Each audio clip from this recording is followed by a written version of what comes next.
Now for my part two, the actual book, The Last Witch by C.J. Cook, which I completely judged a book by its cover. I saw the purple and the pentagram and it just pulled me in, and didn't see the little historical figure on it, which would have told me that this had historical mindset to it, which I normally, well, I like history, but some books, it depends on how they're written, right? I'm really picky. And it sat on my NetGalley shelf for months. Partly it was because I had other books to read, and partly when I started reading it, I went, oh no, what I do? Now I don't DNF books, and I'm glad that I'm doing for ARC reads ever.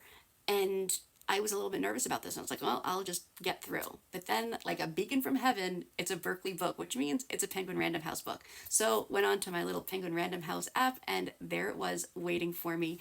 And it just made the experience. It is narrated by Olivia Vinal or Vinali. I don't know how to pronounce her name. I'm sorry. And she has this beautiful British voice. She did speak on the slower side for how I like to consume my audiobooks, but I think it was to give it the impact that it needed. So she did a fabulous job. I just sped it up to my taste. It's like darkness and history and fear just collided, and it was beautiful and entertaining to boot. And it's not just like a regular fantasy foo-foo novel about witches.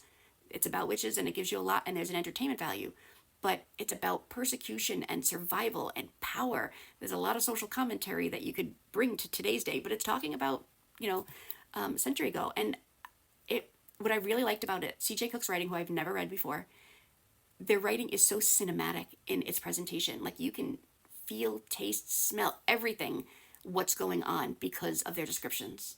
You know, when we talk about that we want the authors to show us and not tell us, they showed us big time. So yeah, if you're looking for a book that is on brand for this time of year with witches and all that, but also is going to give you something to think about, go check this out, especially on audio, because it just made the experience all that much better. I hope everybody has a great day, and if you want to read the full review I had on this book, go check out my Goodreads. You know where to find it. Bye.